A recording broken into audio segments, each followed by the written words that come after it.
So we were originally met at UCLA theater department, but we were kind of the outcasts and the punk rockers, and we wanted to do a different kind of theater.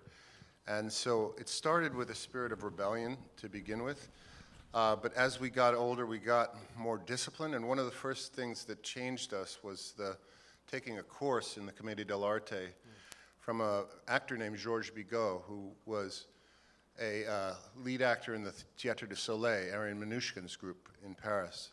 And they had come to California to be in the Olympic Arts Festival. It was 1984.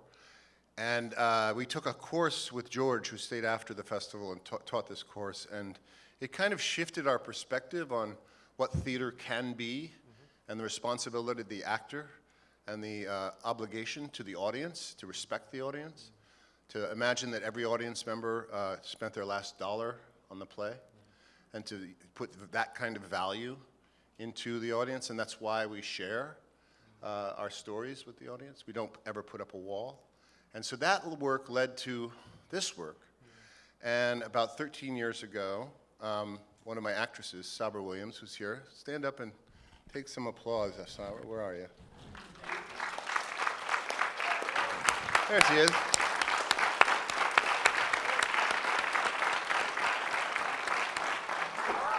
She came to me and said, I'd like to start this prison project. I'd done some work over in England on this. And so I gave her some seed money, and we started it. And together with, as you saw, so many volunteers in the first 7 years, nobody got paid to do this work.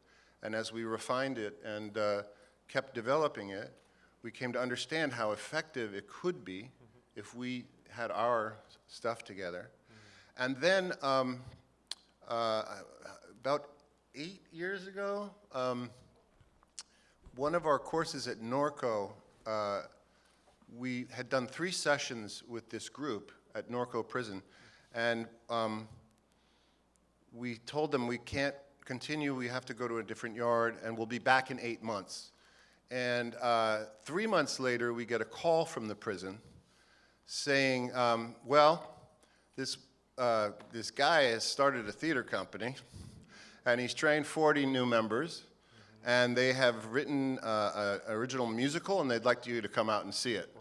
And so we made the trip out to Norco and saw this production, which was beautiful and made us all cry, and we saw the future. And that was Chris Bisbano, who's in the film. And stand up, Chris.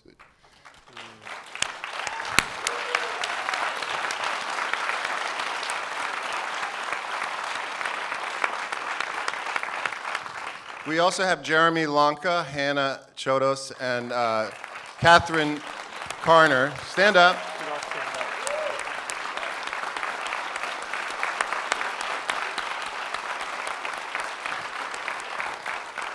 Catherine's in the back. Say hi, Catherine. Yeah. She's our director of operations at the Actors Gang. So so one thing led to another, and because of that experience, we realized, well, we can expand. We can empower the men and women that are incarcerated to run their own programs. And currently we're in 15 yards in 13 prisons. In the state of California? In the state of California. And are you thinking of expanding out of the state? Yes, we are. And we'd like to continue the work expanding within the state of California as well. Yeah. And then, so the genesis of this film began when? Well, we've been asking for permission to film inside for many, many years. Yeah. And it's a matter of trust. Yes. They needed to trust us, and after about 10 years, we started getting those kinds of permissions. Yes. But so about 2.5 years ago, we got the granted permission by Calipatria to make a film. Yeah. Well, a beautiful film it is. Thank you. Let's take some questions from the audience. Yep, right there, and there should be a microphone. Right in the middle, yeah. Here it comes. Oh, no, it's going to somebody else, sorry. You can begin, yeah, there. That's okay, yeah, go ahead. Yeah, great. How did the prisoners get selected to participate in the program? Well, we ask the prisons, when we're setting up a project, we ask the prisons for the difficult cases. We don't want trustees, we don't want well-behaved, we want the people that are struggling. And we ask that each class be racially mixed, and we ask them to mix them across gang lines. And we want the more influential people in the prison in the room with us.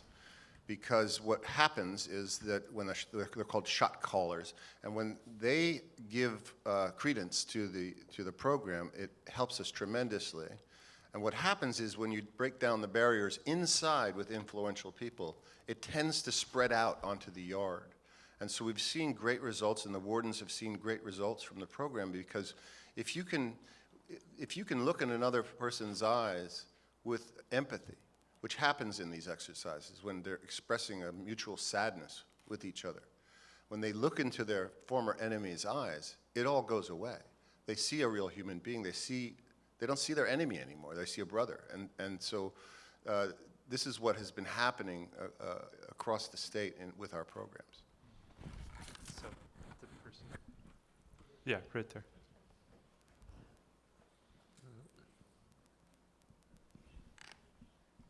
Great gift to those humans, just so, so beautiful. I actually was going to ask the same question, but another question. How many sessions did you have to do and work with these people before you started shooting? How organic was it? We shot on the first day. Oh, I love it. Yeah, we shot the first 7 days. When we set up a program, there's a 7-day stretch, and we work for 4 to 5 hours every day. And so we just shot everything from the start. Absolutely beautiful. Grateful. Thank you. Was it a guiding principle from the start to not ask about the crimes that people Yes, committed? absolutely. Yeah. We didn't want to know. Yeah. Good rule. Because what we're talking about is the future, not the past. Yeah. Right there. Right here in front. Here comes the microphone. Thank you. One fantastic work that you're doing, and I enjoyed working with you back in Bob Roberts in Pittsburgh, back in the day. Do you find, is it really hard to break down the barriers? Because, like you say, beyond the empathy, when you go into a place like that, you have to put all these characters, this defensive mechanism, in order to cope and survive in prison. How do you go about really breaking that down? We start by playing games with each other, and we try to make our exercises that have to be achieved together, so that without the collective, it won't work. And that's the first step. And then, yes, there's always resistance, but I think the spirit of play is not something that's encouraged very much, other than athletics on the yard. But the actual spirit of play, the spirit of a child playing, is never encouraged. And so to have the license to do that, and the safety to do that, and to see others do it as well, really reminds, I think, a lot of the men and women that we work with of who they were before they committed whatever act that led to their imprisonment.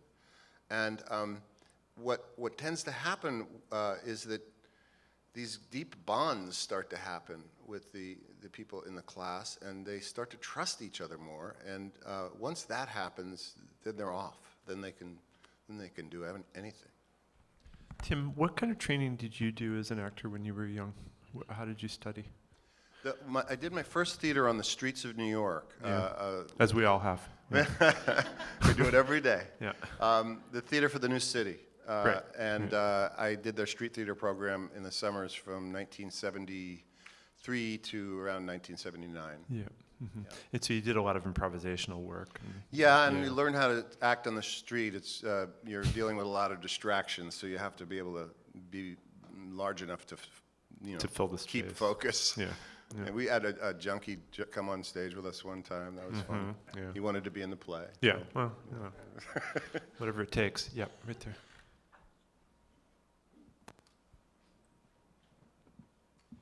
Thank you. You give us hints through beautiful editing of how this affects the corrections officers, but could you say more about that aspect of the program? The editing? No, well, how the overall program affects corrections officers, because you show Oh, hints yes, on their yes. faces throughout. Yes, well, because you mentioned editor, Neil Stelzer, are you here? Yeah? There he is in the back. And our producer, Dave Diliberto, is here as well. Correctional officers, you know, we've gotten such great support from them. At first, they're, you know, what the hell is this? But the truth is, they go through a similar struggle. You realize the highest rate of suicide in the United States is correctional officers. And it's what happens when you have to operate in a punitive system. Most of our philosophy on imprisonment over the last 20 years has been punitive. And when you are asked, as in your job, to dehumanize the people that you are working with, it tends to have an effect on you. And so we've started a pilot program with the correctional officers in the state of California, hoping to get it into the training that they're given before they become correctional officers. A pilot program in what sense with the correctional officers? We've done a couple sessions with correctional officers with the same kind of work. Right. Trying to make them understand that they can be the masters of their emotions as well, and that also to be able to recognize an emotion when you're having it. This is an essential thing if you're going to deal with the pressures of what it takes to be a correctional officer. Yeah, interesting. Yeah, all the way in the back there. Just a couple more. Thank you so much for this film. Did you ever have prisoners recommended who didn't want to participate? Well, they don't have a choice. They sign a contract. And so when they're in the room, they sign the contract, and there is a natural attrition that happens in the course, as you saw, in the course of a class. But that always leads to a stronger class, because what you have left is the people that are truly in. And then once they've gone through a year of that, they can invite people that they know into the class, and they start a new class with them as the guiders, the leaders. So we have, that's how it continues. Part of the natural attrition is people get transferred, people get released. We have a re-entry program for people that are being released in Los Angeles. So it's difficult to keep 30 people together in any circumstance, but particularly when there's so many different elements at work. One of the ways that we lose people is that the parole boards understand that this is working and that it's helping, so they'll transfer them from a level 4 to a level 3, or to a level 2, which are not as maximum security. What's the nature of the reentry program that you provide in LA? Every week in LA, we at the Walden House, Health Rights 360, we have a program that is run by some actors gang, but also by formerly incarcerated men and women that we have employed, and who are helping us to run the programs not only at the reentry but also inside. We'll do one more, all the way in the back with there in the corner. Yeah.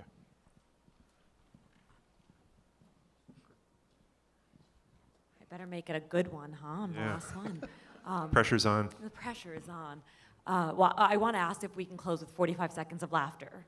So that's my second part. I feel like that's a pretty good way to end. But my question is, are there any long-term protocols for following up on the inmates and their stories and where they go after they're done with your program? Well, we work with a lot of them. And some of them find their way to our theater in Culver City and see productions, and that's always fun. But there's no set protocol. At first, when we were finding out what the program was, we had a policy of no fraternization, once they're released. But we've come to understand that there's great value in these individuals, and we also want to create a situation where we can employ them. One of the new studies that we've had at Health Right 360 is a 75% employment rate for people that go through our program. And they're good jobs. We've contracted with the LA Federation of Labor for union construction jobs. And so a lot of these people that we are working with are getting set in real life. One in particular, one story I really love.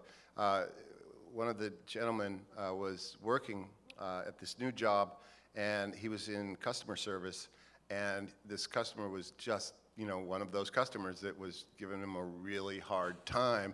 And he said, I took a deep breath in, and I actors ganged it.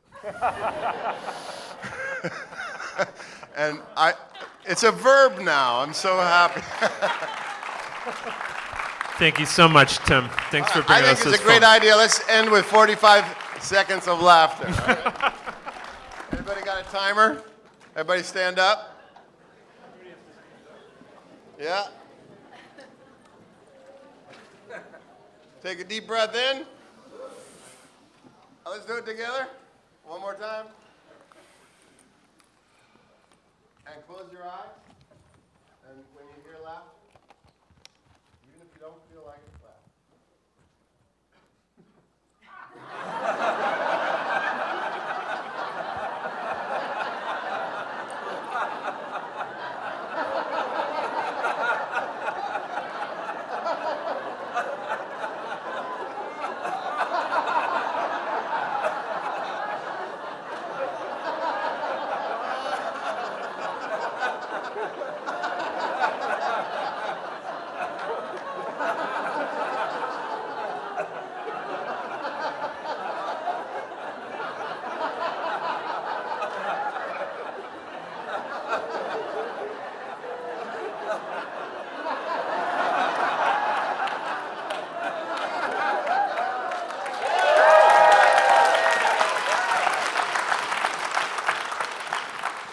Thank you so much.